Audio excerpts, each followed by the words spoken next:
j'es- j'espère que bon, on va très très bien et profiter de ce moment pour parler, pour discuter d'un sujet qui est toujours intéressant comme bon, est celui de la lecture, non?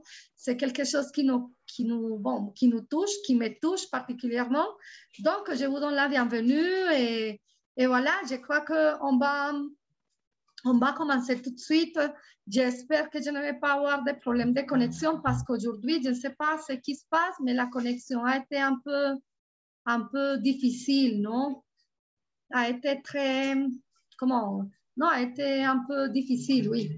Parce que ça. T'inquiète pas que maintenant, ça va très Oui, bien ça maintenant. va. Oui, d'accord. Merci de Yanira. Donc voilà, je vous donne la bienvenue, mes amis. On va commencer avec, avec quelque chose. Et c'est que on va commencer avec un poème. Et donc, je vais commencer avec un poète qui s'appelle Jacques Prévert. Est-ce que vous connaissez Jacques Prévert? Est-ce qu'il y a quelqu'un qui le connaît? Non. Non? D'accord. Donc, Jacques Prévert a écrit, bon, c'est un des poètes, bon, de mes poètes préférés, non? Parce qu'il y a plusieurs poètes, non? Jacques Prévert, il y a Baudelaire, Charles Baudelaire, et il y a aussi, Julie Verlaine, un autre poète, bon, parce que moi, j'adore la poésie aussi. Mais on va parler aujourd'hui de la lecture, de la littérature, bon, de beaucoup de choses. Et moi, j'ai voulu commencer avec ce poème qui s'appelle « Pour toi, mon amour ». On va discuter après de ce petit poème. Donc, voilà, on va aller voir. Myriam, l'autre auteur que tu as dit, Jacques Prévert, Baudelaire, et le dernier, c'était qui? Verlaine. Verlaine. Paul Verlaine. Paul Verlaine. Oui, ce sont des poètes très reconnus et dans la poésie, c'est facile plutôt à comprendre. Parce qu'il y a aussi Rimbaud, un des poètes maudits, uno de los poetas malditos, ¿no? Rimbaud, parce que c'était, pour l'époque, la poésie était comme très, ça faisait brûler, hein, c'est scandaleux, hein, ça faisait du scandale, non? Mais voilà, c'est toujours de la poésie, donc oui, c'est très joli. Bon, mes amis, on va commencer donc avec Jacques Prévert et on va voir, on va écouter et après on va discuter de quoi est-ce qu'il parle, où est-ce qu'il est allé, dans quel lieu. On va voir, on va écouter.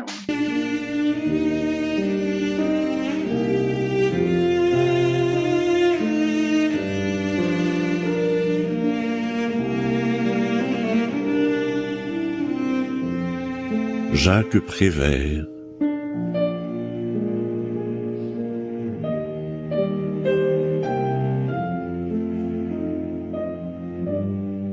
L'introduction un peu lente, avec de la musique. Pour toi, mon amour.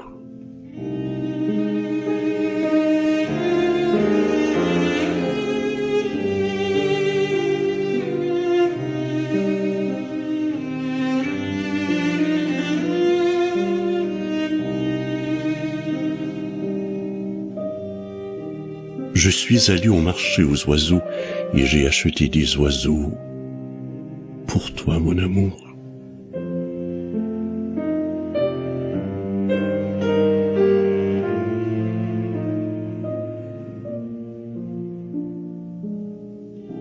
Je suis allé au marché aux fleurs et j'ai acheté des fleurs pour toi, mon amour.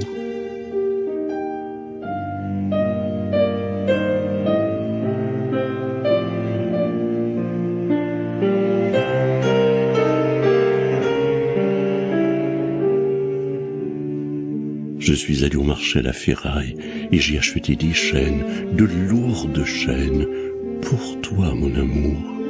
C'est triste de regarder les chaînes dans la ferraille. Terrible.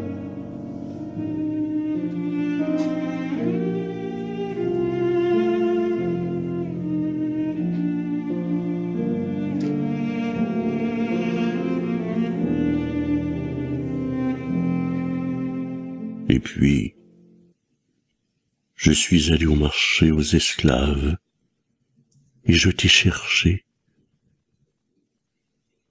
Mais je ne t'ai pas trouvé, mon amour. Voilà, un cadenas, non? Un cadenas et voilà les chaînes. Un amour enchaîné, compliqué.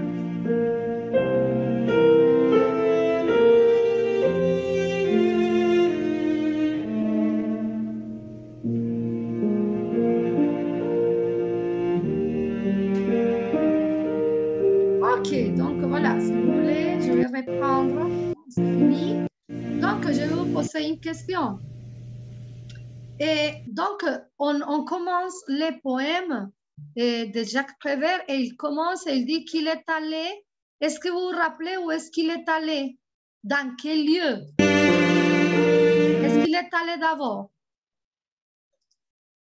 Regardez. Et qu'est-ce qu'il a acheté? Au marché, et il a Au acheté marché. des oiseaux.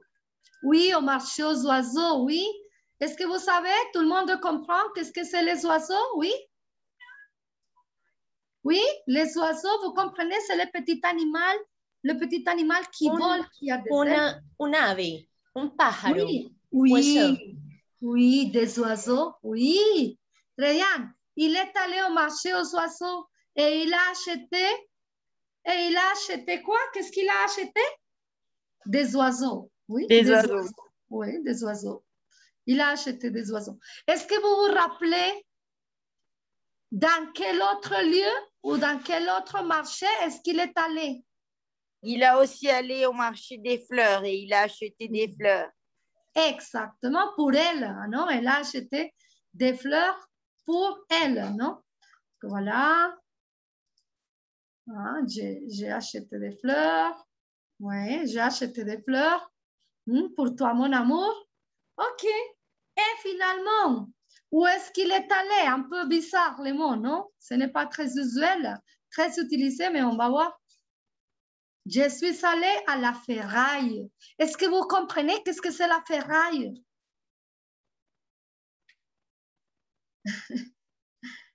La ferraille, oui? Non, je pense que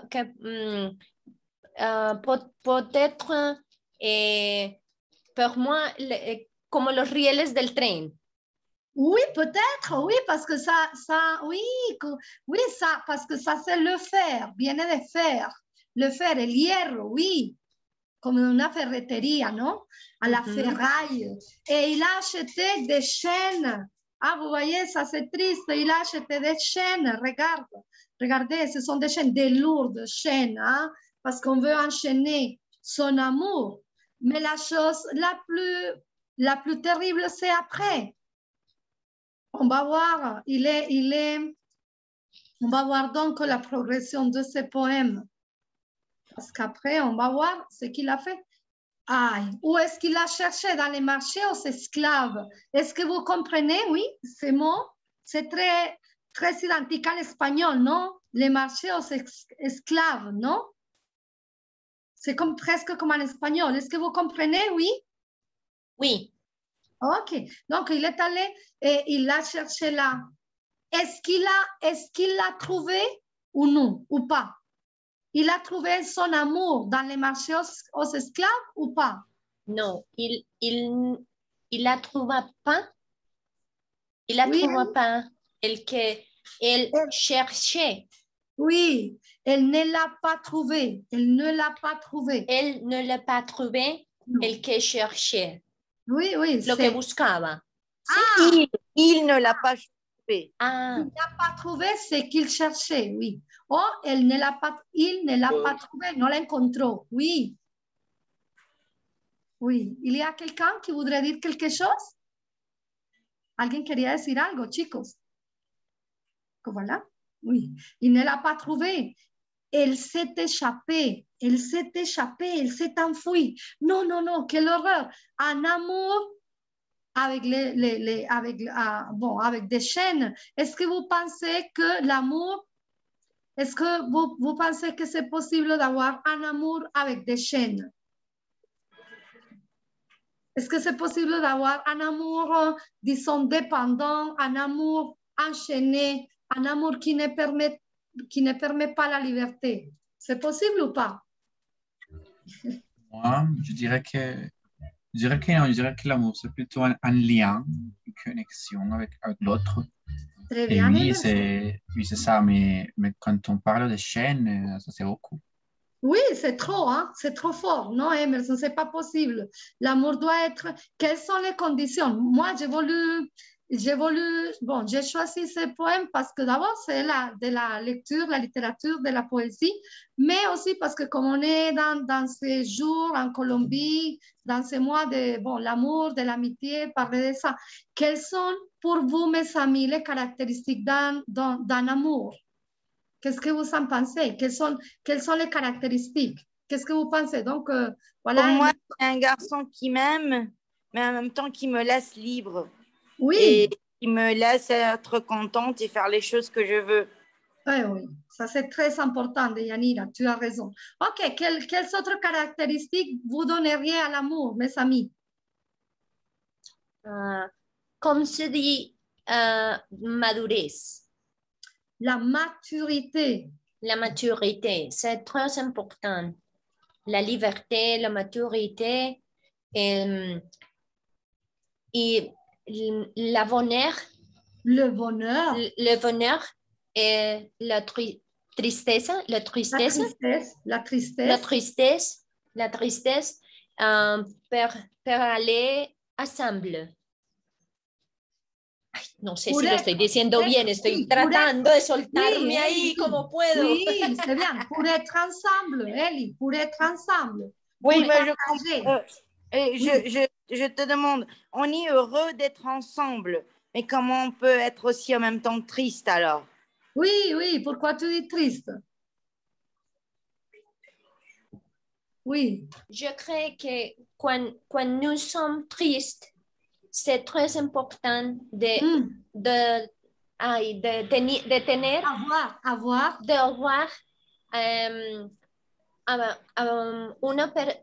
personne ensemble avec moi.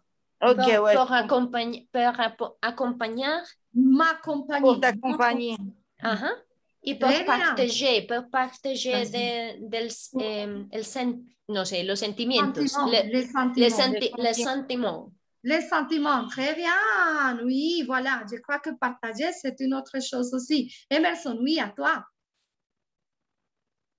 Une autre caractéristique à laquelle je pense, c'est peut-être le soin. On prend soin de l'autre, de cette personne qu'on aime. Quel mot si joli. Même, oui, le soin. Même, des fois, l'amour, c'est quelque chose d'incroyable parce qu'on peut prendre soin de l'autre, même si dans quelques moments, on n'a pas très bien nous-mêmes, on peut quand même prendre soin de l'autre, on peut se soutenir l'un l'autre. Se soutenir, oui, ça c'est très important. Je crois que les soins, soigner, prendre soin de l'autre, c'est très important. J'adore ces mots, les soins de l'autre, parce que quand on s'aime, bon, quand je m'aime, je peux aimer l'autre. Donc, c'est quelque chose de très joli, les soins, c'est le cuidado de l'autre, non? C'est quelque chose c'est très important. Parce qu'on peut soigner ce qu'on aime. On ne soigne pas ce qu'on n'aime pas. Donc voilà, très bien. Merci pour ces apports. Donc voilà, c'était la petite introduction et je vais vous dire, est-ce que vous connaissez quels sont les droits du lecteur? Est-ce que vous avez déjà entendu parler de ça? Quels sont les droits? Quels droits est-ce que nous avons comme lecteurs? Si vous n'avez pas lu ça, je vais vous inviter à dire qu'est-ce que vous pensez si on vous dit, voilà, les lecteurs, nous avons des droits. Quels sont les droits? À quoi vous pensez si je vous dis ça? Quels sont les droits? À s'imaginer l'histoire, à s'imaginer, à penser au personnage. Oui, s'imaginer l'histoire. À rêver avec le livre. Très bien, ok, voilà, Deyanira, très bien. À le lire à le lire au moment où on veut. Si on veut le lire rapidement, on peut le lire rapidement. Si on veut le lire lentement, on peut le lire lentement. À choisir comment on lit le livre. Voilà, la manière comme on veut lire les livres. Très bien, super, j'adore ça. Très bien. Est-ce qu'il y a d'autres idées, mes amis, d'autres idées? Qu'est-ce qu'on peut imaginer, Diana? Pour moi, bonjour. Salut. Je crois qu'on a le droit d'explorer de différentes no sé cómo se dice géneros, genre, Genre. parce que c'est comme un voyage. Oui. C'est comme un voyage pour moi quand je lis. Alors que j'aime quand on explore différentes lectures, comme ça. Très bien, c'est joli l'analogie que tu fais. Oui, la lecture est un voyage. Un voyage très joli, un voyage avec beaucoup d'aventures. Oui, ça dépend de ce qu'on lit, mais oui, très bien, Diana. OK, est-ce qu'il y a autre chose? Est-ce qu'il y a un autre droit? Vous pensez à un autre droit à part de ce que Deyanira nous a dit, Diana nous a partagé? Est-ce qu'il y a autre droit? D'accord. Bon, je vais vous laisser y réfléchir et on va lire. Je vais vous demander, s'il vous plaît, de m'aider parce qu'on va voir Daniel Pennac. Daniel Pennac, c'est un écrivain qui a écrit, entre autres, beaucoup d'œuvres. Il a écrit beaucoup d'œuvres et une des choses qu'il a écrit que j'aime beaucoup, c'est les droits imprescriptibles du lecteur, non? Donc, des choses auxquelles on ne peut pas refuser. Hein? Donc, voilà, on va les lire. Alors, je vais vous inviter. Bon, est-ce qu'il y a une personne qui peut nous aider à lire les droits du lecteur? Oui? Qui peut nous aider à lire? A ver si estás preguntando quién quiere leer. Oui, c'est ça. Ah, Oui. vale. Moi. Moi, vous farez. OK. Vous farez? Si, yo lo haré. Moi, je le ferai, oui. Je le ferai. OK, je le ferai. Les droits de lecture. 1. Les droits de ne pas lire. Voilà, c'est un droit aussi de ne pas lire. Hein? C'est un droit. Les droits de sauter des pages. Oui, sauter des pages. Hein? J'ai commencé là, dans la 1, je saute à la 3, à la 5. Bon, OK. 3. Les droits de ne pas finir un livre. C'est possible aussi. Voilà, il ne finit pas le livre parce que voilà, c'est un gâteau. Donc, OK, on continue. 4. Les droits de relire. Ouais. 5. Les droits de lire n'importe quoi. N'importe quoi. Oui, n'importe quoi. N'importe okay. quoi. 6. Les droits au vovarisme.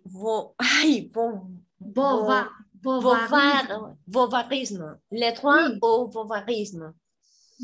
Je ne comprends pas le vovarisme. Oui, parce que ça fait référence à Madame Bovary. Est-ce que vous avez lu le roman de Madame Bovary? Est-ce que vous avez vu? Non? Non. OK. Ah, je ne sais pas. Si on a le temps, on peut voir la bande-annonce. C'est l'histoire de... Ah, mais je vais vous dire, bon, d'une femme qui s'appelait Madame Bovary, qui était toujours comme un amour, dans l'idée d'un amour très romantique, qui voyait la vie en rose, qui voyait toujours la vie en rose. Donc, le droit au bovarisme, c'est la lecture pour regarder la vie toujours en rose, hein? Une vision de la vie assez romantique, oui? Okay. Très bien. Okay. 7. Le droit de lire n'importe où. Okay. Le droit de lire n'importe où. El derecho de leer no importa dónde. Eso es lo que dice. En cualquier lugar, n'importe où. En cualquier lugar, regarde. Il est sur... Est-ce que vous savez comment s'appelle ce moyen de transport, mes amis? Qu'est-ce que c'est? Vélo.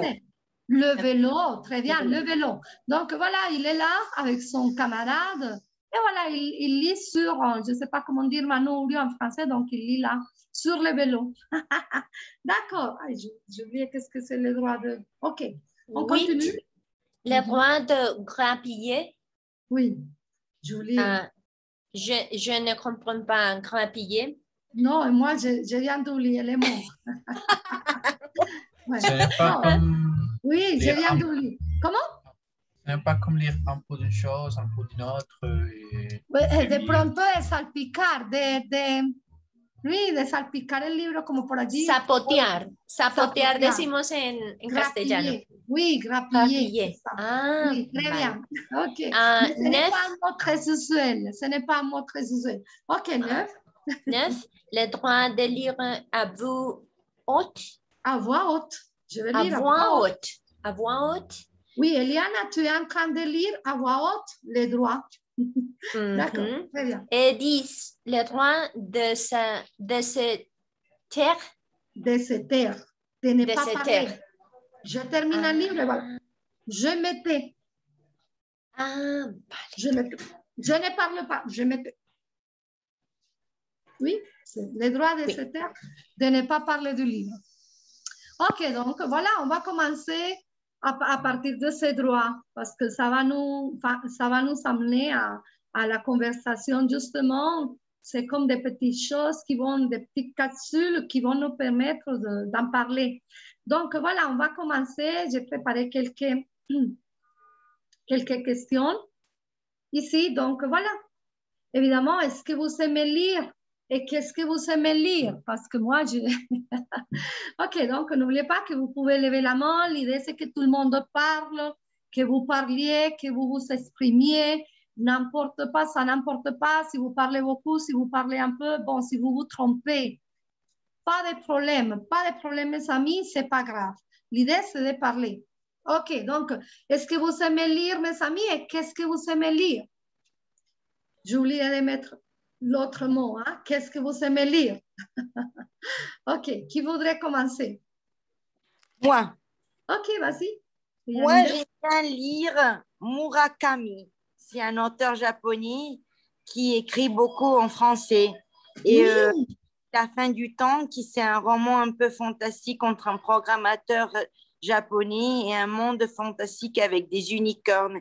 Et maintenant, je lis un nouveau livre qui a sorti, c'est IQ 84, qui est l'histoire d'un prof au Japon qui sort un peu avec ses étudiants, il sort avec plusieurs femmes, c'est comme une vie sexuelle ouverte, il parle de l'amour et de la sexualité. Je lis tous les jours parce que j'aime bien les langues, alors je pratique les langues en lisant. Je lis aussi en italien, je lis Amananti, qui est un livre aussi un peu comme fantastique. Et la littérature italienne est un peu plus fantastique que la française. J'aime bien lire des romans en italien, en français et en anglais. Ok, très bien. Dayani, est-ce que tu peux écrire sur le chat comment s'appelle l'auteur japonais et quelle est l'œuvre dont tu parlais il y a quelques instants? L'œuvre qui parle de prof qui sortait avec les étudiants et tout ça? Oui, bien sûr, j'écrirai le nom. Oui, et tu achètes les livres où? Sur Amazon ou comment tu... J'ai une tante qui habite à Paris, alors elle est venue en visite et elle me l'a apporté. Ah, c'est génial! Ouais, c'est génial. Elle fait le cinéma et elle a fait plein de films aussi sur, par exemple, les moines français ou les sœurs en France. Ah oui, moi je ne le connais pas, je n'ai jamais entendu parler, ça serait intéressant. Donc, je te remercie si tu peux mettre son prénom et l'œuvre dont tu viens de parler, c'est génial. Ok, ouais, merci. Ok, merci Deya. Ok, mes amis, les autres, qu'est-ce que vous aimez lire? Si vous aimez lire, j'imagine. Oui, vas-y. J'aime lire de psychologie. De métaphysique.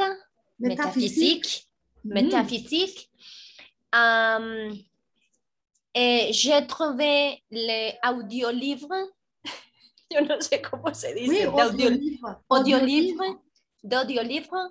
Et c'est très magnifique pour moi parce que je suis un mère, un psychologue, un étudiant.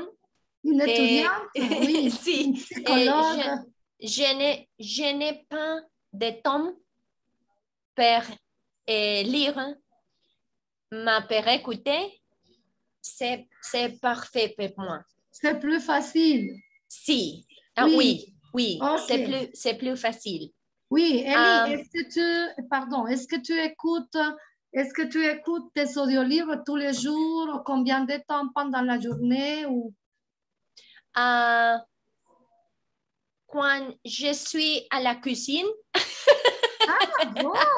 Ay, mon Dieu! C'est un mélange très bizarre, non? Comment tu fais pour être en train de préparer la nourriture? Non, tu fais comme un pulpe. non, comment digo, utilizo. J'utilise des écouteurs. Ah oui, les écouteurs.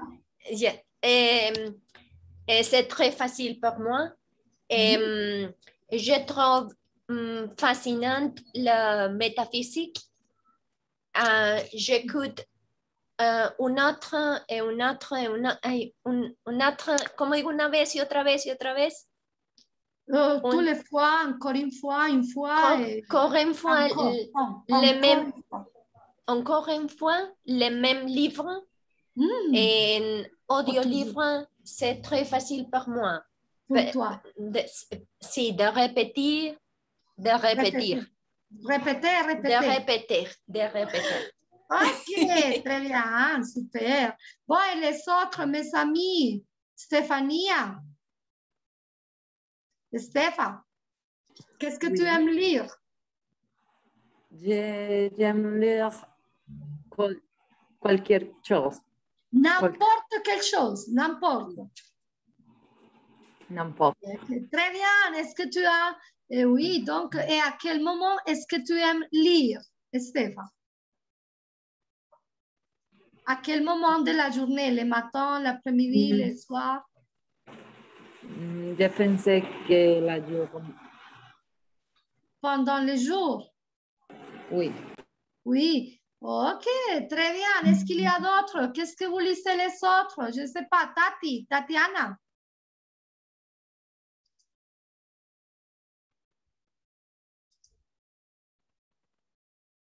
Tati, est-ce que tu peux parler? Bon, donc voilà. Je vais passer donc à vous dire quels sont les auteurs préférés. Vous voyez, il y a déjà qui nous a déjà parlé un peu de son auteur préféré. Bon, un auteur. Est-ce que vous savez les auteurs préférés, mes amis, et pourquoi? Et bon, on va connecter ça avec l'autre question, la question 5. Quels sont les genres de romans que vous préférez?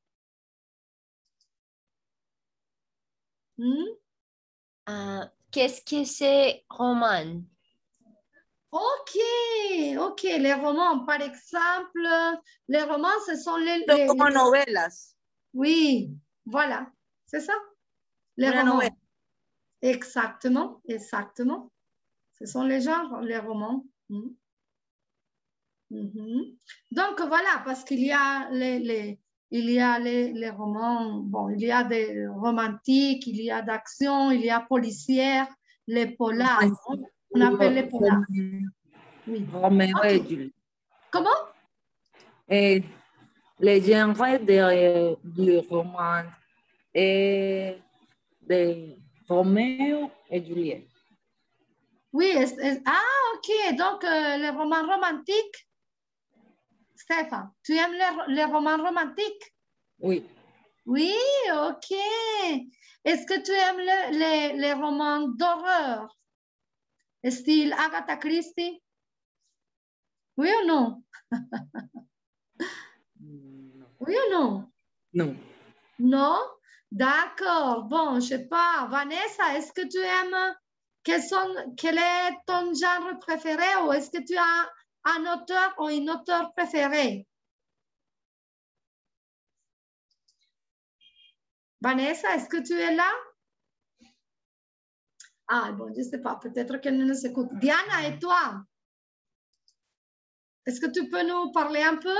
Si tu as un auteur préféré, une auteure? Oui. Oui?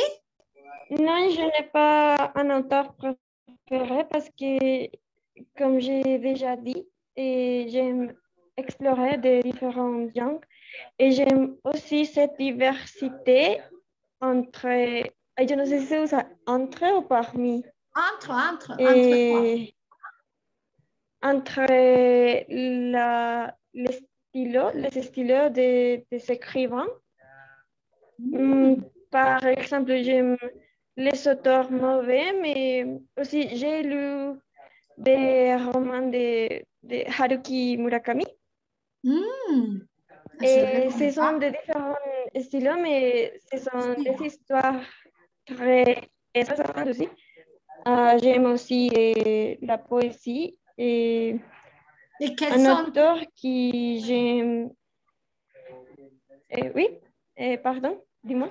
Oui. Quels sont tes poètes préférés? Est-ce que tu as un poète préféré?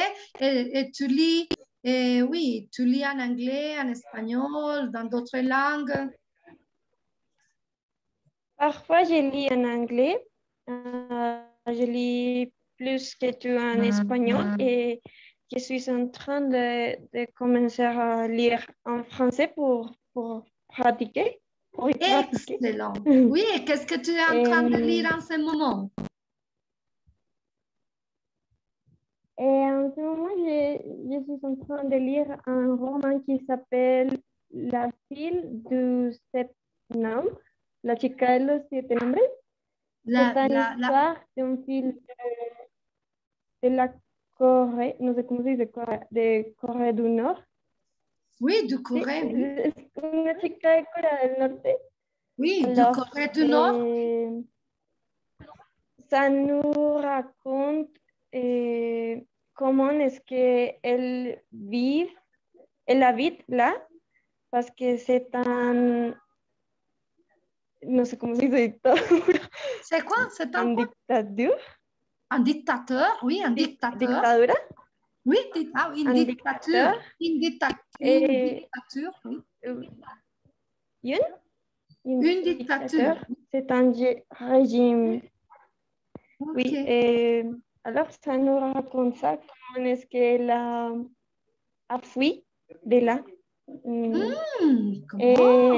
Bien. En parlant de la poésie, oui. J'aime plus, je n'ai pas un auteur préféré, mais j'aime beaucoup un poème qui s'appelle Tabaquería de Fernando Pessoa. Je crois que c'est comment ça s'appelle? Comment ça s'appelle le poème? Oui, comment ça s'appelle le poème? Tabaquería. Oui, moi, oui, Fernando Pessoa. Mais Fernando Pessoa, c'est un écrivain. Bon, je ne vais pas le définir parce que je ne pourrais pas le définir parce que j'ai lu quelque chose de lui. Mais c'est comme un peu une vision un peu pessimiste, non? Ou comment tu trouves? Diana, comment tu le trouves? C'est une vision pessimiste de la vie ou pas? Je la trouve comme réalistique, plus que tout nihiliste, je crois. Nihiliste, oui, c'est le mot, nihiliste, oui. Oui, ça n'est pas pessimiste, mais réaliste. Réaliste, oui. Oui, Fernando Pessoa, oui, il écrit très, très bien. Oui, tu m'as fait rappeler de ce bon écrivain, non? Il est portugais, je crois, non? Quelle est sa nationalité? Il est portugais, non, Diana? Je crois. Oui, il est portugais.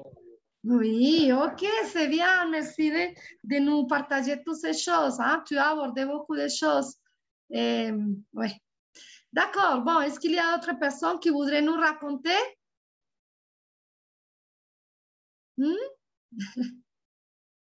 Bon, d'accord. Pourquoi est-ce que nous lisons? Quel est l'objectif? Quels sont les objectifs? Vous lisez pour? Pourquoi est-ce que nous lisons? Est-ce qu'il y a un objectif spécifique? Quand on lit, on peut avoir beaucoup d'objectifs, non? En général, pourquoi est-ce que vous lisez, Ellie? Pourquoi est-ce que tu lis? Je lis parce que j'ai d'apprendre choses. Non. Des choses? Des choses. Pour apprendre des choses. Pour moi rappel. Para acordarme. Pour me rappeler. Pour me rappeler. Pour me rappeler por mi espiritualidad. Mon spiritual, ma spiritualité, oui. Más espiritualité. A veces es tan sencillo que le busco por allá como una palabra toda rara y no, es la misma. Oui. Non, ma spiritualité. Oui. Beaucoup de livres son de spiritualité, de métaphysique. C'est tout. Oui, c'est comme pour trouver un sens, non? Comme pour chercher des choses. Si. Oui. Ah, oui, oui. Ok, très bien. Oui, tu veux dire une autre chose? Non, non. Bon, mes amis, donc, qu'est-ce que vous apporte? Qu'est-ce que la lecture nous apporte? Est-ce qu'il y a des choses qui nous apportent la lecture? Tu peux dire, moi, je me sens très, très, très relax. Oui, oui, oui. Et avec ces histoires, quelquefois on se reconnaît, non? Yanira, est-ce qu'on peut se reconnaître dans la lecture? Oui, on peut, comme disaient les autres personnes, voyager dans un monde fantastique. Oui, c'est super. Je crois que c'est la chose la plus importante. OK, bon, on va parler, je crois que je ne vais pas parler de ça, la numéro 8, je vais la laisser parce que je vais vous proposer de faire un petit exercice pour que vous puissiez parler de ce livre. On va faire, on va faire comme, on va suivre des petits pas que je vais vous montrer. OK, donc, bon, qui sont les personnes dans notre salle qui parlent dans d'autres langues et dans laquelle préférez-vous lire? Je ne sais pas, qui veut nous parler, partager son expérience? Bon, Diana nous a déjà raconté un peu. Est-ce qu'il y a d'autres qui voudraient nous partager l'expérience? Stéphane? Est-ce que tu lis dans d'autres langues? Non, dans notre langue, non. Non. Pourquoi? Est-ce que tu es en train d'apprendre les autres langues? ¿Estás aprendiendo a hablar las otras lenguas? Profe, ajá. Oui, tu es en train de les apprendre. OK. Eliana et après Emerson. Ellie. Je pratique avec l'anglais et le catalan et un peu de français parce que je commence ahora. J'ai commencé et c'est beaucoup pour moi. C'est beaucoup pour toi. Si, c'est beaucoup. Oui. Mais anglais et catalan, c'est très facile pour moi. Pour toi, ok. Si, je lis des livres avec mon fils, les los cuentos de hadas. Les contes de fées. Les contes de fées avec mon fils, c'est magnifique, c'est précieux. Et je crois que tu peux lire aussi, vous pouvez lire aussi les contes de fées. Les contes de fées, voilà, je viens d'écrire ça. Donc, oui, les contes de fées. Je crois que pour commencer, on peut lire des livres qui ont des traductions à l'espagnol, par exemple, je ne sais pas. Lire, par exemple, bon, mais on doit, non, c'est un peu compliqué parce que vous devez savoir utiliser, par exemple, le passé composé, l'imparfait, pour lire, par exemple, les contes, les petits chaperons rouges, oui, les petits chaperons rouges, Caperucita roja, oui. Oui, peut-être ça, c'est un peu plus facile, les contes pour enfants, mais quelquefois, oh là là, il y a d'autres temps verbaux qui ne sont pas évidents. OK, très bien, Emerson, à toi. Oui, moi... L'homme de la classe. D'accord. Moi, comme je suis étudiant de licence en langue étrangère, j'ai lu en anglais et en français quelquefois de la littérature, mais plutôt de contes ou de romans courts. Des romans courts, oui. Oui, c'est plutôt ce type de texte.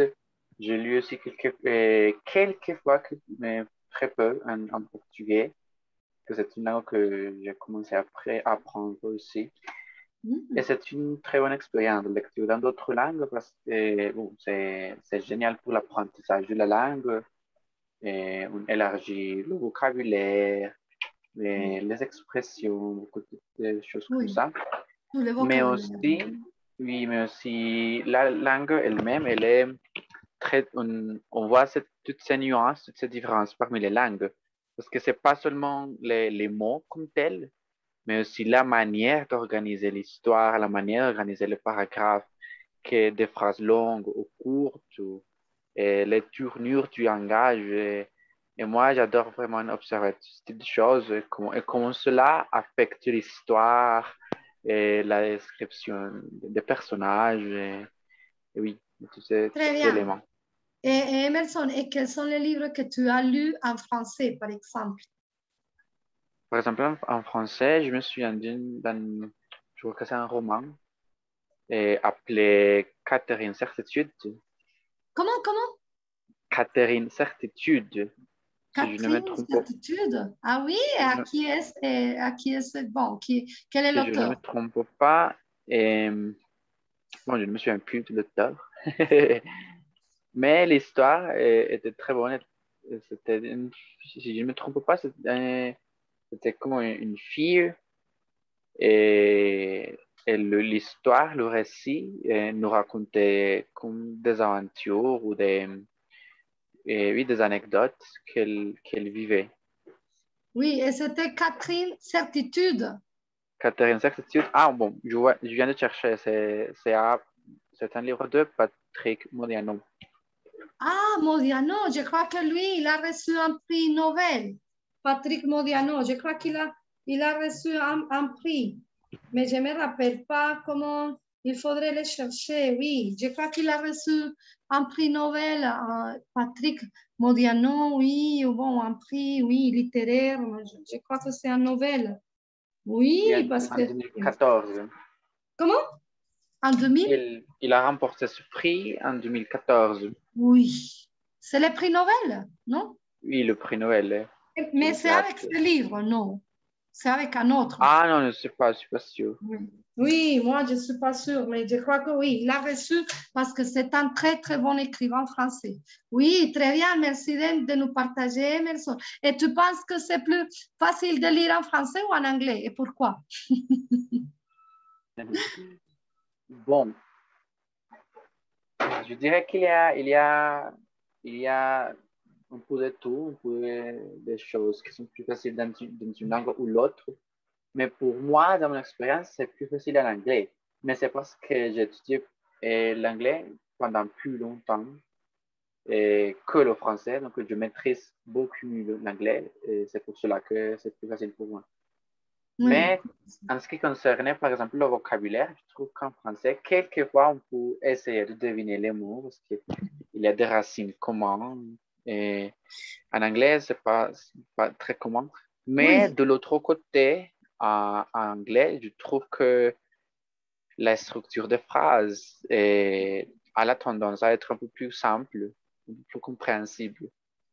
Donc, oui, en anglais ou en français? En anglais. Je dirais que la structure a une tendance à être plus simple qu'en français. Mais bon, je crois que ça change beaucoup dans l'expérience de chaque personne. Oui. Et selon la maîtrise des langues aussi. La maîtrise, ouais. Oui, la maîtrise de la langue, oui, très bien. Merci pour ton apport, c'est bien. Bon, Myriam, je voudrais demander, comme Modiano, il y a quels autres auteurs contemporains en français que je peux chercher si moi je sais bien lire le français? C'est une bonne question. Bon, je te recommande. Mais Daniel Pennac, bon, j'adore Daniel Pennac, mais il n'est pas très contemporain, mais j'aime toujours Daniel Pennac. Bon, il faudrait que je te dise, oui, c'est parce que moi, en général, je lis, ce sont les classiques. Et comme j'aime la poésie, pour moi, c'est difficile de te dire. Il faudrait chercher des romans contemporains, mais je peux te dire après de Yanira, il faut chercher parce que en ce moment, comme je te dis, je lis, j'ai beaucoup de livres, mais moi, comme j'aime aussi la philosophie, donc j'ai déjà lu, par exemple, Sartre, mais c'est un peu complexe. Sartre, oui, Jean-Paul Sartre. Et j'ai lu aussi, je lis beaucoup. Et comment elle s'appelle? Je viens d'oublier sa femme. Je viens de l'oublier, la femme de Sartre. Beauvoir. Oui, Simone de Beauvoir, avec le deuxième sexe, hein, ses côtés féministes. J'adore beaucoup aussi. Donc voilà, le deuxième sexe, la femme rompue. Et oui, la femme rompue, la mujer rota, non, de cette femme, hein, toujours ça. Oui, Samuel Beckett, oui, pour la poésie. Amélie, oui, Emerson. Amélie Nothomb est superbe. Bien, Emerson, vamos a ir a eso. C'est une coïncidence très jolie. Merci, Emerson.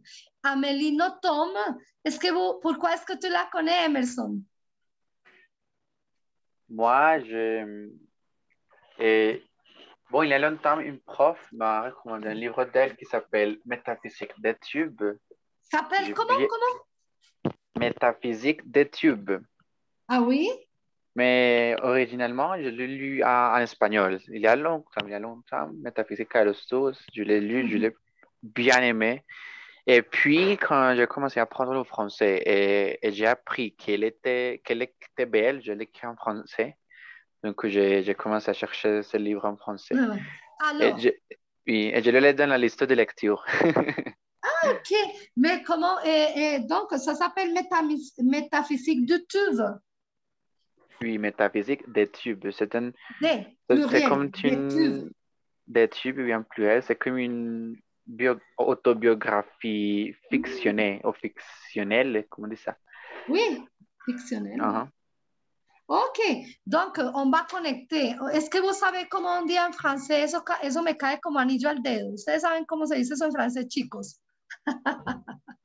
Oui ou non? Non? D'accord. Ça se dit, ça tombe à pic. Je vais vous l'écrire dans le chat. Tomber à pic. O sea, cae justo como anillo al dedo, ¿no? Eso cae súper bien.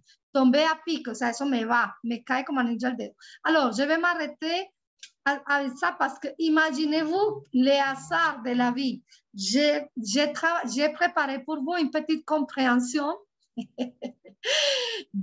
justement d'Amélie Nothomb.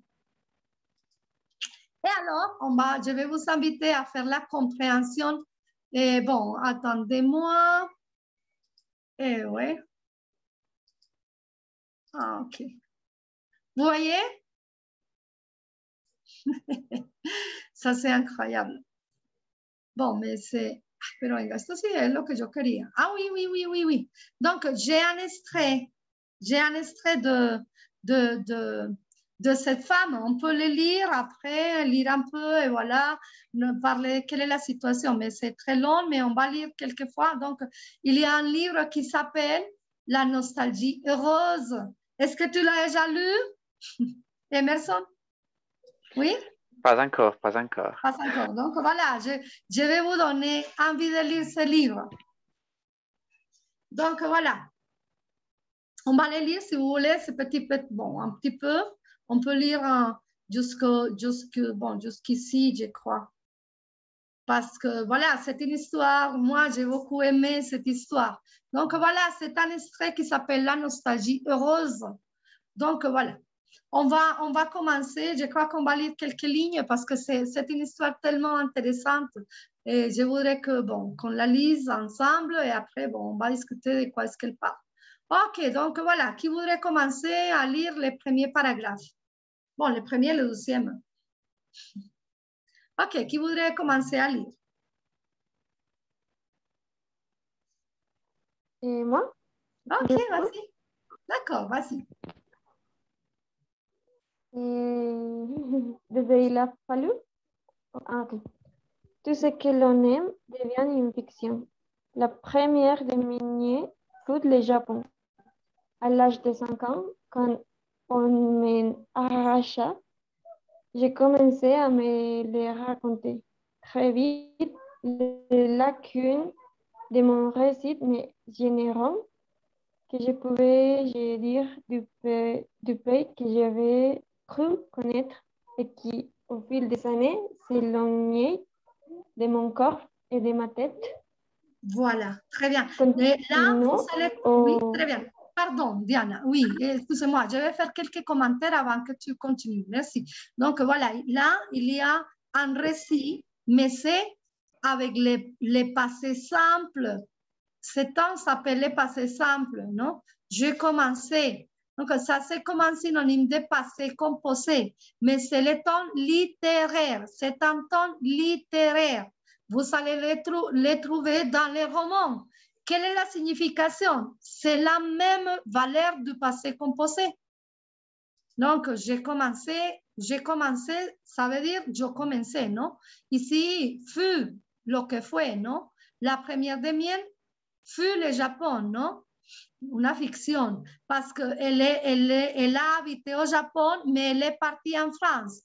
Et est-ce que, oui, il faut dire que de toute façon, bon, après on verra que de toute façon, Nathalie et Amélie, pardon, Amélie était belge.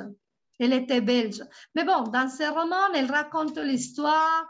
Et donc, voilà, elle dit qu'elle avait déjà perdu la mémoire du Japon parce qu'elle est retournée en France. Donc, elle n'avait pas un grand souvenir du Japon. Elle ne se souvenait pas du Japon. OK, on continue. Diana, tu peux terminer le deuxième paragraphe? Merci. À aucun moment. Oui, et à aucun moment, je n'ai décidé d'inventer. Cela s'est fait de soi-même. Il ne s'est jamais agi de glisser le faux dans le vrai, ni d'habiller le vrai de parures tout faux. Ce que l'on a vécu laisse dans la poitrine une musique. C'est elle qu'on s'efforce d'entendre à travers le récit. Il s'agit d'écrire ce son avec les moyens du langage. Et cela suppose des coupes et des approximations. On est là pour mettre à nu les troubles, les troubles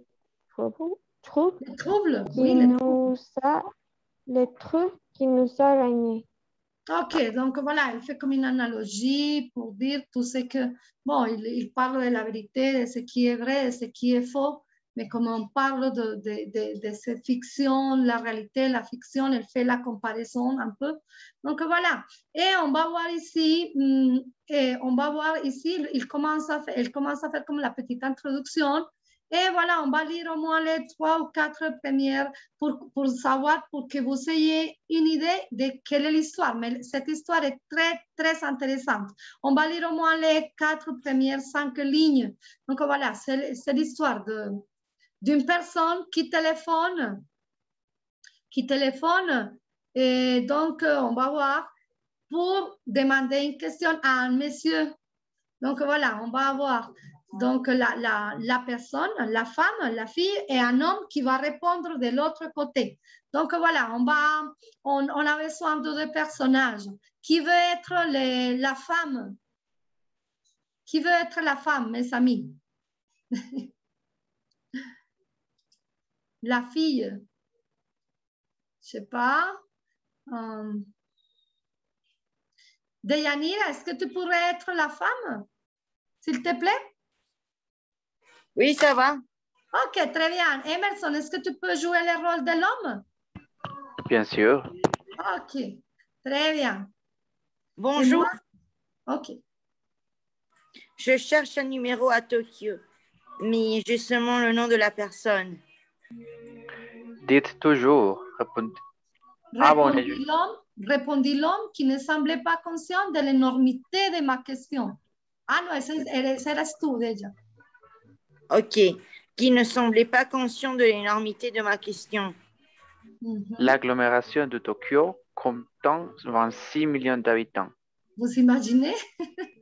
OK, la femme. Le patronyme et Mizuno, le prénom Rin-re. Ranri. Ranri. Oui. Et toi, tu continues? Je plais. Moment pénible. Moment pénible, car je n'ai pas jamais retenu les classiques.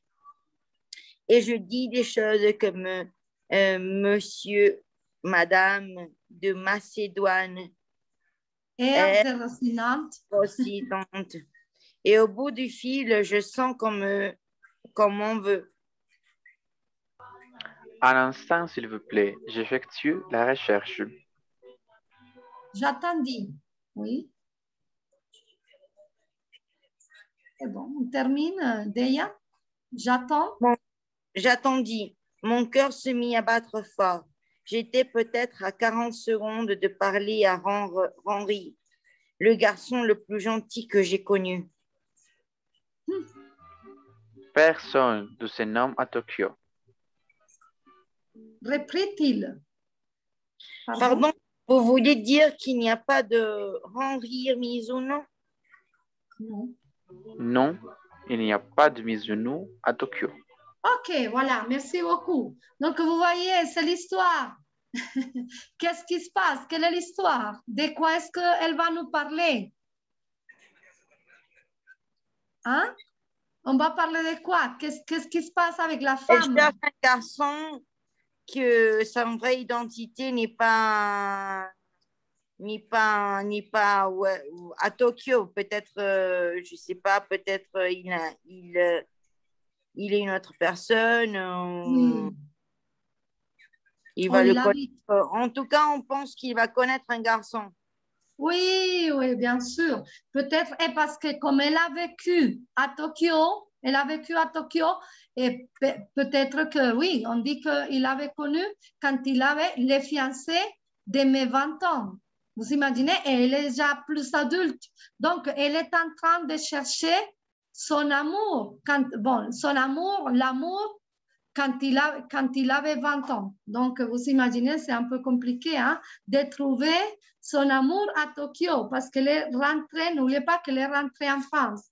Donc, oui, c'est l'histoire. C'est une histoire, je vais vous inviter si vous voulez lire cette histoire qui s'appelle La nostalgie heureuse. C'est bien, non? C'est bien cette histoire. Est-ce que vous aimeriez lire cette histoire? Oui ou non? Oui, ça a l'air cool. Oui, ça a l'air cool, ça semble intéressant. D'accord, très bien. Maintenant, je vais vous inviter, mes amis, à lire. On va voir. Bon, je vais vous demander de parler d'un livre que vous avez lu. Mais pour ça, donc, on va... Mais moi, je vais plutôt me faire marche en arrière. C'est que j'ai problème avec ma souris. No, me attendez-moi, se me fue este coso. Se me fue el mouse, chicos, aquí. Ok, donc, voilà, on va regarder ici. Ok, donc voilà, on va parler de son livre préféré. Alors, on va voir quel est le titre. Ok, vous pouvez indiquer les genres, si c'est un roman, si c'est un conte, si c'est une pièce de théâtre, si c'est une poésie, si c'est un essai, une bande dessinée. Ok, bon, la maison d'édition, non, pas possible. Ok, vous pouvez parler de l'auteur, oui, la nationalité, la biographie. Vous pouvez faire un petit résumé de l'histoire, oui, c'est-à-dire l'époque et les lieux où se passe l'histoire. Vous pouvez aussi parler des personnages principaux et vous pouvez donner aussi des arguments pour lire le livre, non? Si c'est intéressant, si c'est captivant, pourquoi vous l'avez lu. Oui, donc voilà, on va essayer de nous raconter, de raconter un peu. Et voilà, je crois que oui, c'est ça. Donc, très bien, je crois que je m'ai sauté ça. Et les raisons personnelles. Aquí se me volteé esto. Ok, et donc, quelles sont les raisons personnelles pour lesquelles vous aimez ce livre? Quels sont les souvenirs laissés par la lecture de ce livre? Et ce que vous avez appris. Donc, voilà, je vais vous inviter à parler un peu de ça. Donc, oui. Alors, qui voudrait commencer? Qui voudrait commencer à lire? N'oubliez pas que, bon, mes amis, et vous savez là les liens pour évaluer cette conversation que nous sommes en train d'avoir. Donc voilà, qui voudrait, Emerson, est-ce que tu voudrais commencer? Ok, très bien, vas-y. Oui, je peux commencer. Ok. Vous me dites si vous ne m'écoutez pas bien. Mm-hmm. Moi, j'ai ici mon livre préféré en espagnol. Il s'appelle La sombra del viento, de l'auteur espagnol Carlos Ruiz Zafón. Lui, il est récemment décédé, tristement. Oh. Mais bon. Et ce livre, bon, s'appelle La sombra del viento. Et l'histoire suit le personnage principal, qui c'est un garçon appelé Daniel Sempere. Et son père travaille, comment on appelle ça, librairien. Librairie? Oui, dans un lieu où on vend des livres, comment on appelle ça? Librairie? Librairie, oui. Oui, et bon, il a, pendant son enfance, toute son enfance, il a été un grand lecteur, le personnage principal, Daniel. Et puis, il a découvert qu'il y a une bibliothèque secrète dans la ville de Barcelone. Et là, il trouve un livre mystérieux parce qu'il n'avait jamais écouté parler de l'auteur. Et bon, l'histoire, c'est... bon, l'argument, ou disons le thème principal, c'est que Daniel va chercher cet auteur. Et dans la recherche de cet auteur, il se rend compte qu'il est en fait connecté avec sa propre vie et avec la vie de sa famille. Et bon, c'est un peu le livre, c'est un roman, et c'est un peu de mystère, un peu de fantaisie, un peu aussi. C'est très, très agréable à lire. Et on se plonge sur la lecture très, très bien. Et en fait, c'est le premier livre d'une... On appelle ça Comment? D'une suite. C'est le premier livre d'une suite de livres, d'une suite de 4 livres connectés. En saga. Oui, comme en saga. Il y a 4 livres en total. Et moi, j'aime ce livre très particulièrement parce que c'est le premier livre il y a longtemps, il y a très longtemps, c'est le premier livre que j'ai lu qui m'a vraiment, disons, captivé et m'a aidé à commencer à apprécier la lecture. Okay. Et quelle est la morale? Quelle est la morale? Est-ce qu'il y a, tu l'as lu pour le plaisir, est-ce que tu as trouvé une morale, une leçon dans ce livre? Une leçon, je ne sais pas, peut-être oui. Beaucoup de choses, parce que c'est une histoire, disons, un peu longue, mais quelque chose qui me vient à l'esprit en ce moment, c'est par exemple que les choses ne sont pas ce qu'elles semblent. Oui, ce qu'elles semblent. Ok. Oui, parce que tout au cours de l'histoire, on redécouvre les personnages, on redécouvre les lieux. Et par exemple, si à la moitié du livre, on croyait quelque chose d'un personnage, à la fin, nous allons croire tout à fait différent. Tellement différente. Ah. Donc, oui. C'est génial. Ne sont pas celles qu'elles semblent. Ok, très bien, Emerson. C'est très, très bien. Super, merci beaucoup. Ok, non à toi. Ok, donc voilà, qui veut continuer? Ça, c'est important, les auteurs, non? Parce que les auteurs vont nous donner... Je vous recommande de lire... Est-ce que vous lisez des livres en lecture, par exemple, en français facile? Oui? Est-ce que vous avez déjà lu des livres en lecture français, lecture facile ou pas? Non? Je vous recommande, je viens de me rappeler Albert Camus. Est-ce que vous avez déjà lu Albert Camus? Je vous recommande Albert Camus, non? Il a écrit L'étranger. C'est un livre facile à lire. Non, c'est L'étranger, non? L'étranger de Camus. Je crois que c'est un livre, bon, c'est en espagnol, mais ça serait bien hein, que vous le lisiez en français. Ce n'est pas compliqué, c'est une histoire très courte, c'est facile à lire, non? L'étranger de Camus. Et il a écrit aussi un autre livre qui s'appelle La peste. Donc, ça, c'est intéressant. OK. Ah, OK, il y a un autre qui s'appelle L'Ecclésio, mais je me rappelle quel est son nom en français, de Yanira, L'Ecclésio.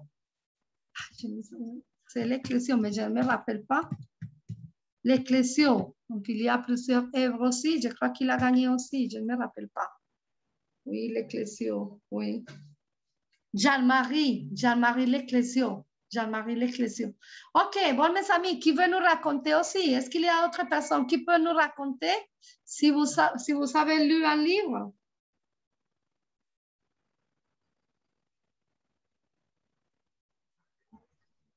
Yo trataré. Oui, OK. D'accord, très bien. Je vais essayer, pas de problème. Vas-y. Je n'ai pas de livre préféré, mais j'aime Conversaciones con Dios. Ah, oui. Ça, c'est un livre de Neil Donald. Et ça, c'est en espagnol. Et c'est l'histoire d'un homme qui a perdu tout. Lo perdió todo. A perdu oui. Ah, va bien. Perdu. Qu'il a tout perdu. Qu'il a tout perdu. Qui a tout perdu. Qui a tout perdu. Il commençait à parler avec Dieu. Il-même. Lui-même. Lui-même. Ah, lui-même.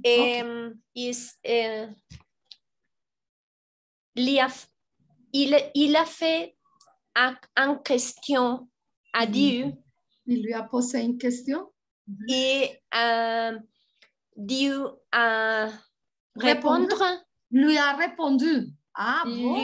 Lui a répondu. Il a de la chance. Dieu lui a répondu, il a de la chance. Et l'histoire, c'est très intéressant parce que les questions sont très intéressantes et aussi Dieu a répondu. A répondu toutes les questions. Et pour moi, c'est une histoire vraie. Et quand la personne leen el libro, lise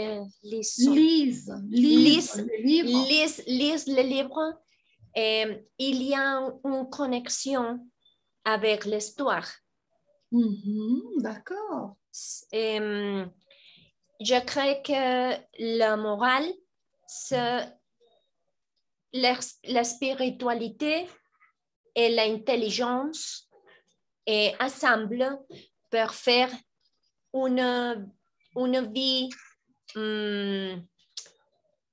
plus naturelle, plus une vie meilleure. Une meilleure vie. Une vie meilleure. Une meilleure vie, oui. On peut avoir une meilleure vie, oui.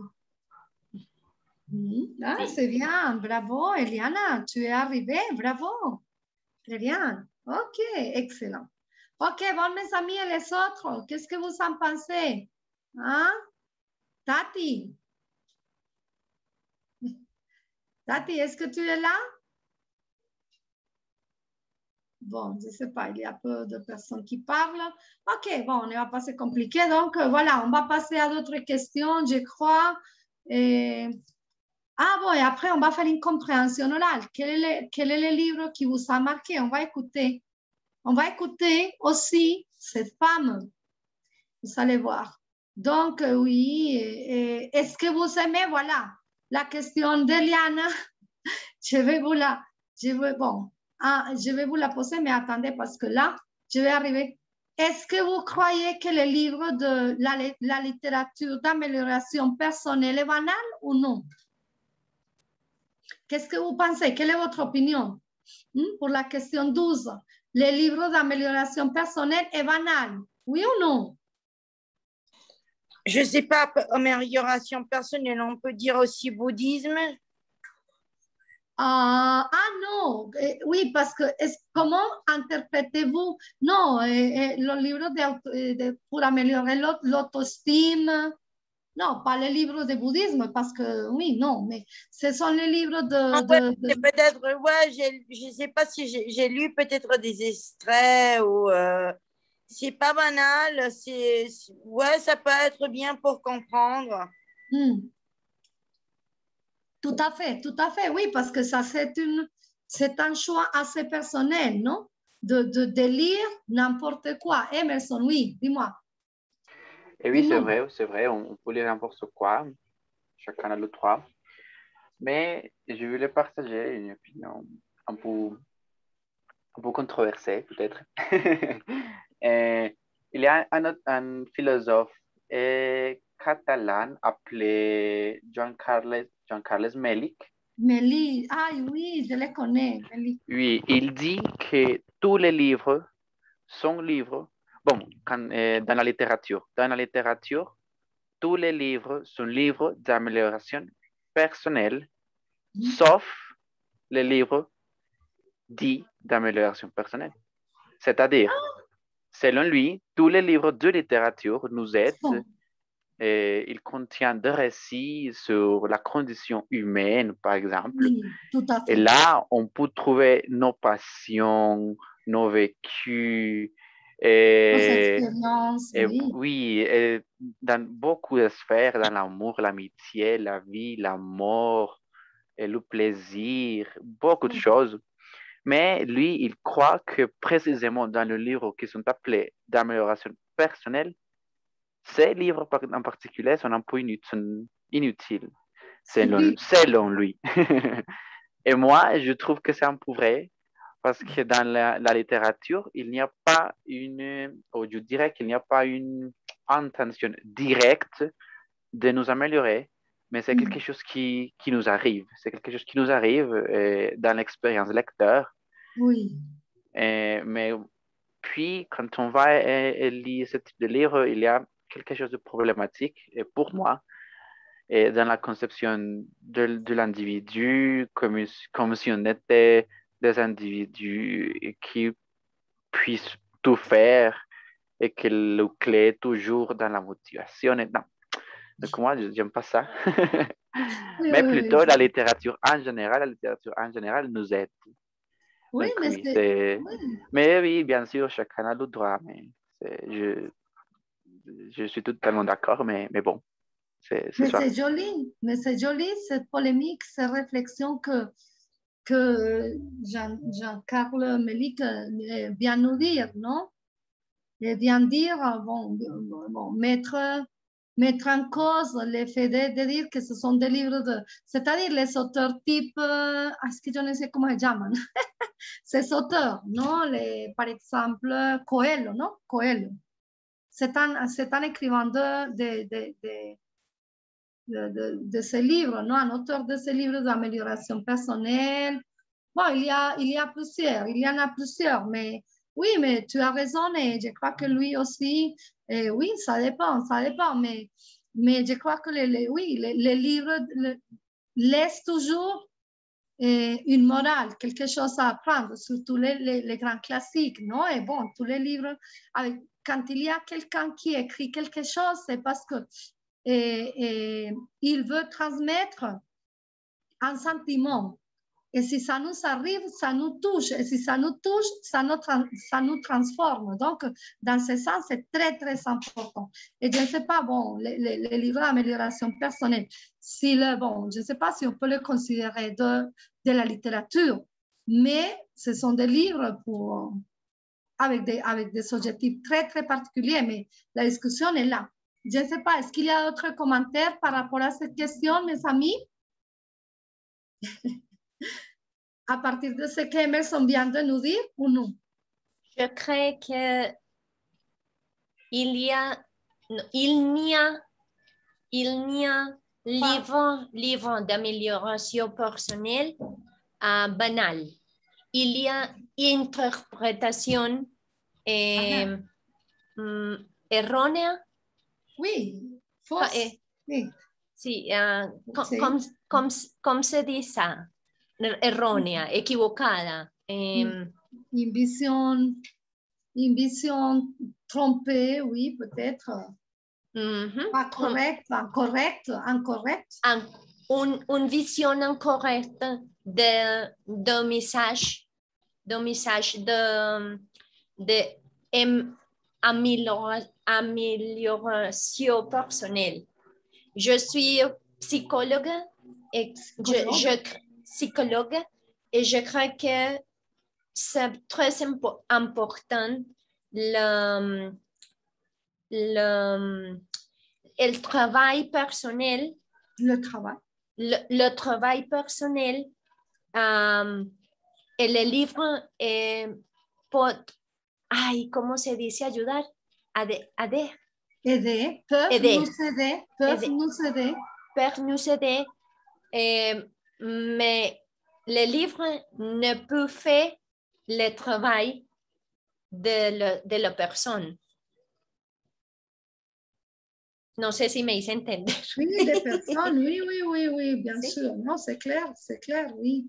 Oui. C'est-à-dire pour dire que l'essence des livres, oui, n'est pas ni mauvais, ni bon, mais c'est à chacun de trouver comme l'essence des choses dans les livres, non?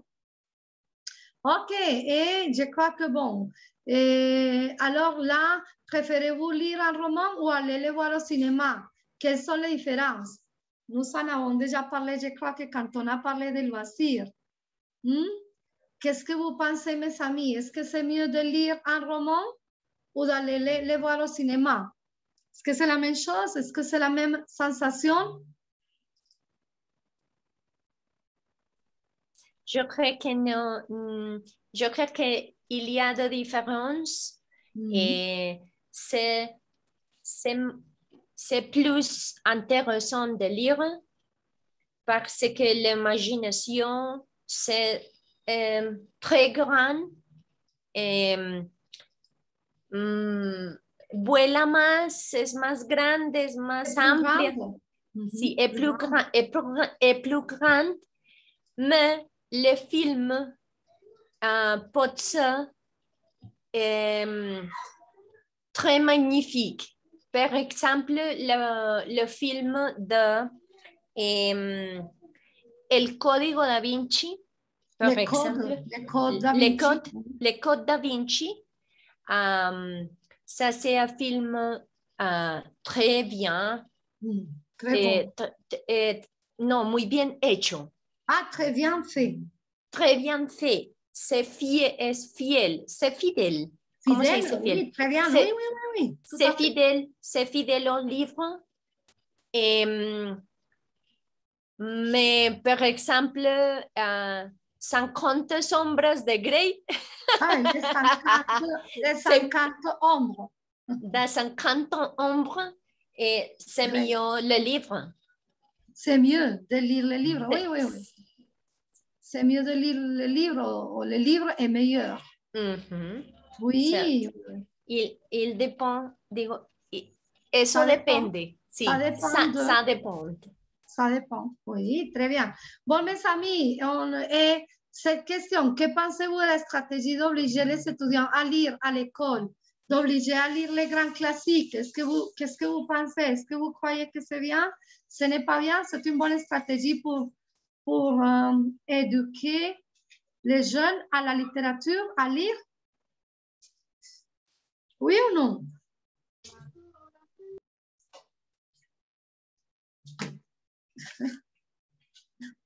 Oui, quels sont vos... Vous pouvez répéter la question, s'il vous plaît? Oui, bien sûr. Que pensez-vous du fait d'obliger les étudiants à lire à l'école? Parce qu'on dit, voilà, les étudiants doivent lire les grands classiques à l'école. Don Quijote, bueno, en este momento no sé si era Don Quijote, mais n'importe, de lire 3 ou 4 livres pendant l'année. Ils doivent lire 4 livres et ils doivent faire des résumés et tout ça. Est-ce que vous êtes d'accord? Qu'est-ce que vous pensez? À mon avis, Oui, à mon avis, c'est absolument catastrophique oui, oui, bien sûr. pour moi. Parce que moi j'étudie aussi, comme je suis étudiant, bon, je suis, Les disons, langues. professeur en formation. C'est aussi une discussion que nous avons eue quelques fois dans le cours. Oui, Et moi, je trouve que c'est vraiment une stratégie bien, disons, questionnable. Parce oui, que si on discutable. oblige les étudiants, comment va-t-on attendre qu'après, ils vont lire avec plaisir? Non, je Oui, redoute. C'est plutôt essayer je dirais que c'est plutôt un travail d'essayer de séduire, peut-être comme bon, mais la séduction, ça sonne mal de les dans ce motiver, texte. de les motiver à Oui, lire. de les motiver à lire et de les inviter, mais de leur donner de la liberté pour Pour choisir choisir. un livre, etc. Parce que oui, comme ça, il y a une chance plus grande de créer cette habitude de la lecture, je dirais. Oui, tout à fait, hein, tout à fait. Pouvoir décider de ce qu'on va lire et voilà.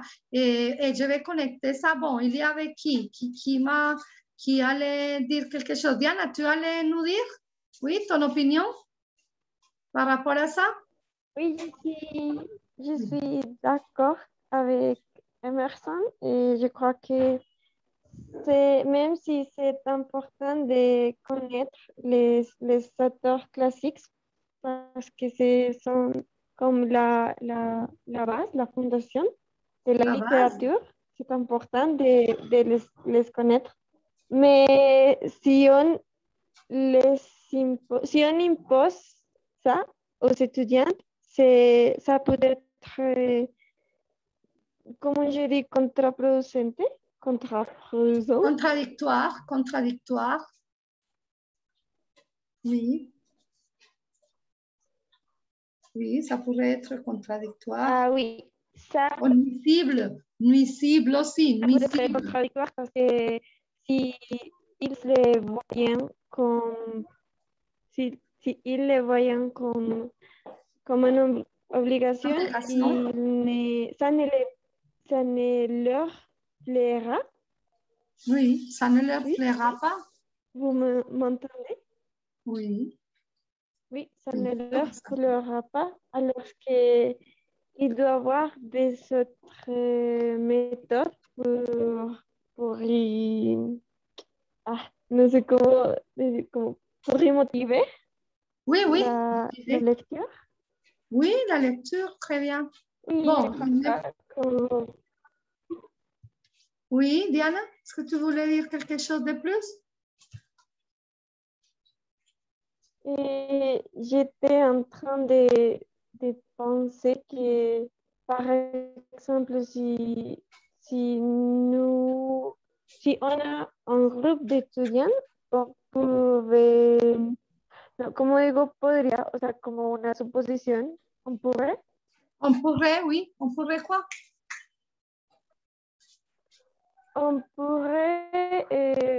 leur motiver à choisir un auteur classique. Oui, les Et motiver. ça serait meilleur parce Ça, que, ça serait mieux. parce qu'ils chercheront,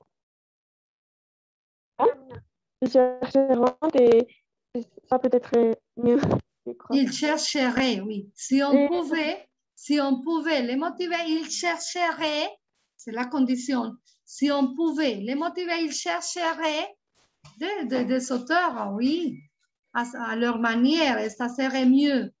Très bien, Diana. Alors, je vais vous poser là, bon, une dernière question, c'est que justement, est-ce que vous pensez qu'aujourd'hui, les jeunes lisent moins ou plus aujourd'hui?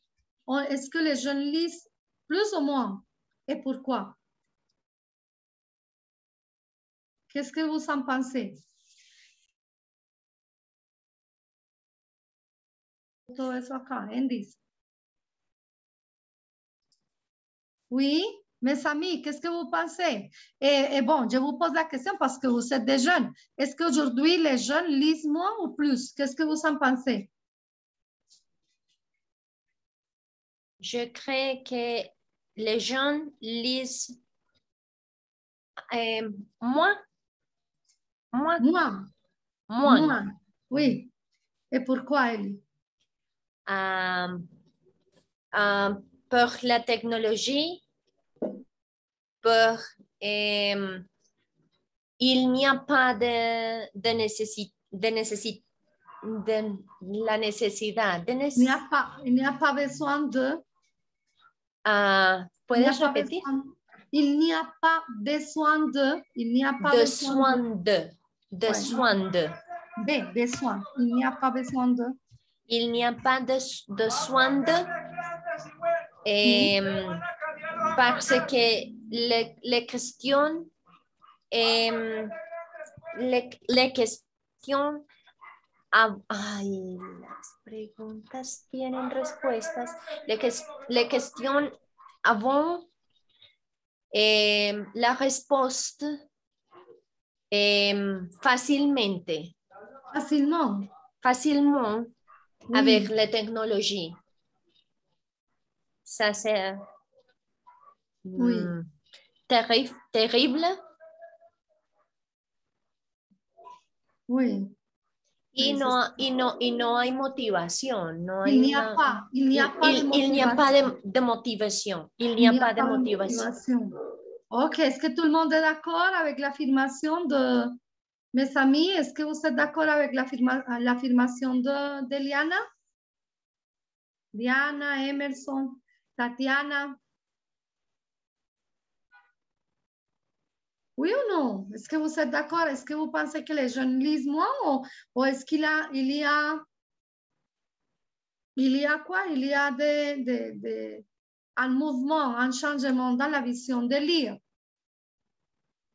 Est-ce que la technologie est un obstacle à la lecture ou c'est bien par contre un développement de la lecture dans ces derniers temps?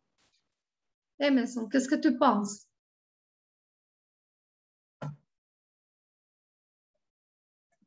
Désolé, quelqu'un me parlait ici chez moi. Okay. Pouvez-vous répéter la question?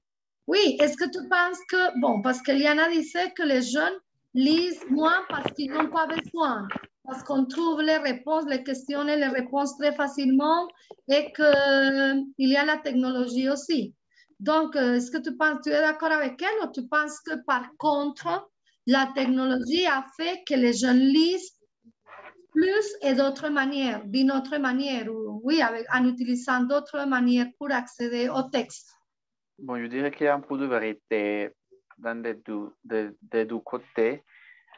Parce que, bon, d'un côté, c'est vrai que en ce qui concernait, disons, la recherche bibliographique ou chercher pour faire les devoirs, ce type de choses, on a aujourd'hui l'Internet, on consulte sur l'Internet. Donc, on ne va pas aller à la bibliothèque comme avant à consulter les livres. Et oui, c'est aussi vrai que, par exemple, aujourd'hui, les médias, les séries, les films, etc., ils sont très, très communs. Les blogs, ce type de choses. Et c'est une nouvelle manière de lire, parce que oui, c'est aussi de la lecture. Donc, cela a peut-être augmenté. Mais si on parle de lire de la littérature, je dirais qu'aujourd'hui, les gens lisent moins de littérature, mais je ne sais pas si c'est mon impression. Mais peut-être aussi parce que la vie est plus occupée et on passe et on utilise beaucoup de temps dans les réseaux sociaux et bon, donc c'est un peu triste de ce côté. Oui, mais dans les réseaux sociaux, en train de lire et d'écrire. Bon, mais ce n'est pas la lecture classique, ce n'est pas la lecture des livres, mais des textos. Donc, ça a changé un peu, mais on lit beaucoup. Bon, moi, je pense qu'on lit, mais pas des livres. Bon, peut-être, je ne saurais pas, peut-être la question n'est pas bien posée, parce que je pense qu'on n'utilise plus de manières pour lire, mais pas forcément des livres. Bon, et je vais connecter ça pour la dernière question. Est-ce que vous lisez dans quel format? Est-ce que vous préférez les livres en physique? Est-ce que vous utilisez comment ça s'appelle, les books? Non, en ligne, non? Les livres en ligne, bon, est-ce que comment vous lisez? Moi, j'adore personnellement, moi, j'adore les livres en physique. L'odeur, la texture des livres, oui. Ok, vous, comment vous aimez les livres, mes amis? Ellie, toi, par exemple, ah non, tu as dit que tu adores les audiolivres, non? Ellie. Je trouvais les audiolivres et ce sont très faciles pour moi. Pour toi. Mais je préférais les livres. C'est une expérience, c'est plus meilleur. C'est mieux, c'est mieux. C'est mieux. C'est C'est mieux mieux pour moi. d'avoir les livres en physique ou quoi? Si. Oui. Oui. Ok, très bien. Ok, Diana, et toi, comment tu préfères? Dans quel format est-ce que tu lis les livres? Moi, j'aime lire en physique, mais parfois, les livres sont trop chers. Oui, Et ça, c'est ça, le c'est vrai. problème. Et j'aimerais avoir de l'argent suffisant pour Oui. les acheter, mais je suis étudiante et je ne travaille pas, alors que je dois les chercher en ligne. Je les cherche par Telegram et Oui. j'ai trouvé très bon Oui. livre et Ok. à travers de ça. Alors que c'est comme la situation. Oui, très bien. Bon, mes amis, on va terminer. Pour terminer, on va voir ici une autre activité. Comme ça, on va terminer une petite compréhension orale. Et, ay, pero ¿dónde está? Je ne la vois pas. Ok, donc voilà. Regardez, la Amélie note les 20 livres qui ont changé votre vie. Vous voyez? Emerson, regarde, Amélie note les 20 livres qui ont changé votre vie. Donc, on va écouter et on va voir, on va essayer de voir quel est le nom de la personne interviewée, quelle question lui a été posée, quelle est sa réponse, quand a-t-elle lu ce livre, quelle est l'histoire de ce livre, pourquoi ce livre a changé sa vie. Donc, je vais vous envoyer, si vous voulez, je peux vous envoyer ça. Et on va l'écouter, on va essayer de compléter. Donc, je vais vous envoyer. N'oubliez pas, mes amis, d'évaluer la conversation. Et pour finir, donc, on va faire cette activité. On va voir. On va voir donc, on va essayer de répondre à ces questions.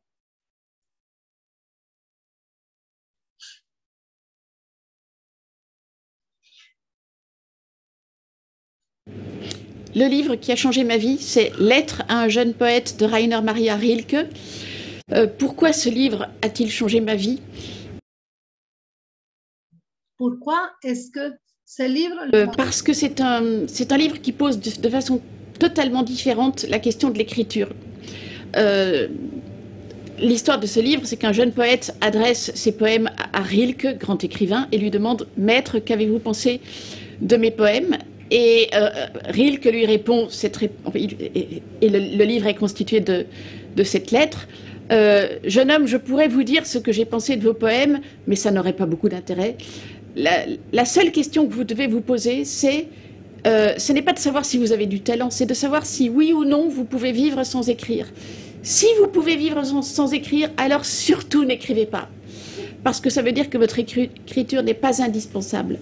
Mais si vraiment vous êtes sûr que vous ne pouvez pas vivre sans écrire, alors écrivez et le talent viendra forcément. J'ai lu ce livre quand j'avais 17 ans et c'est suite à cette lecture que j'ai commencé à écrire que je me suis sentie autorisée à écrire. Qu'est-ce qu'un livre qui change une vie? Eh bien, c'est un livre qui vous fait envisager une chose que vous croyez connaître de façon radicalement différente. Ok, on va la réécouter encore. Et on va voir. Voilà. Le livre qui a changé ma vie, c'est Lettre à un jeune poète de Rainer Maria Rilke. Pourquoi ce livre a-t-il changé ma vie? Parce que c'est un livre qui pose de façon totalement différente la question de l'écriture. L'histoire de ce livre, c'est qu'un jeune poète adresse ses poèmes à Rilke, grand écrivain, et lui demande « Maître, qu'avez-vous pensé de mes poèmes ?»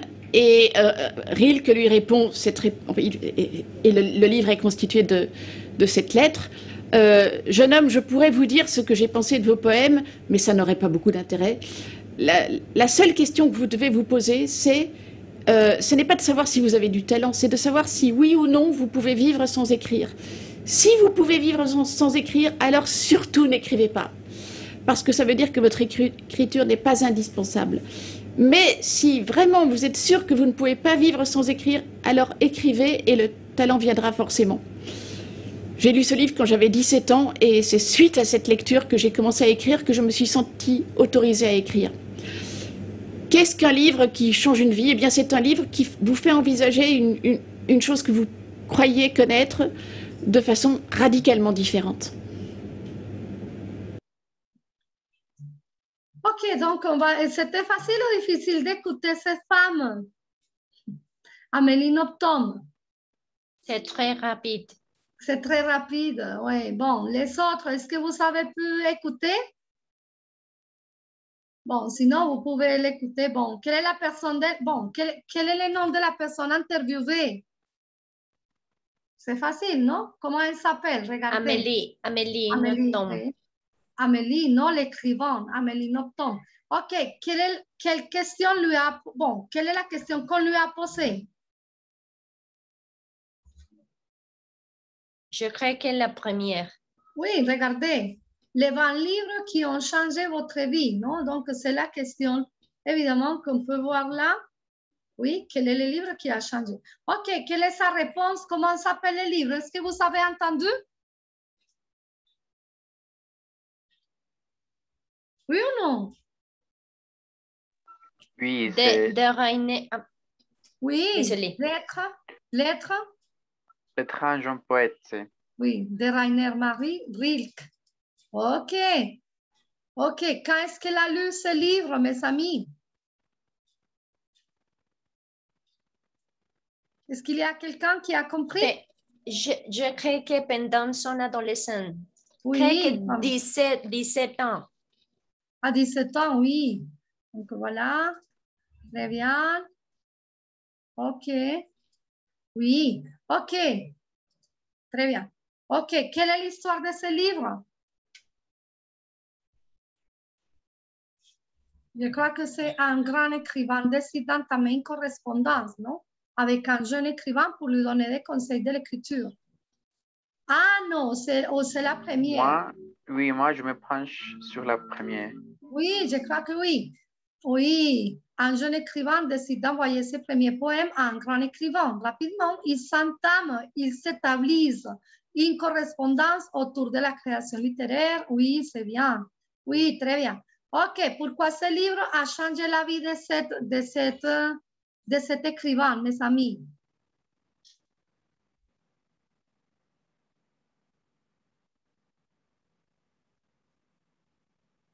Je crois la première. Oui, elle s'est mise à écrire. Après avoir lu ce livre, elle s'est mise à écrire. Elle s'est sentie autorisée à écrire. Très bien, mes amis. Ok, excellent. Bon, mes amis, on va laisser comme ça pour aujourd'hui. On va terminer comme ça aujourd'hui.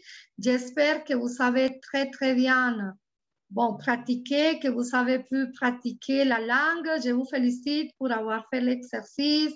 Continuez à pratiquer la langue. C'est la seule manière, parler, écouter, comprendre, interagir avec les autres. C'est plus facile quand on parle. OK? Bon, mes amis, je vous félicite. N'oubliez pas de remplir l'enquête, non? L'évaluation de cette conversation. J'espère vous voir parce qu'après, bon, en octobre, ce seront des ateliers de grammaire, non? On va travailler la grammaire. Je ne me rappelle pas quand, mais ça sera dans la première semaine ou deuxième semaine d'octobre. Bon, mes amis, donc je vous souhaite un bon après-midi, bon travail, félicitations. J'espère vous voir bientôt. Au revoir. Merci beaucoup. Merci beaucoup. Bien. Merci. Au revoir. Au revoir. Ciao, au revoir Diana, Emerson, Tatiana, Eliana, au revoir. Bon après-midi. Ciao.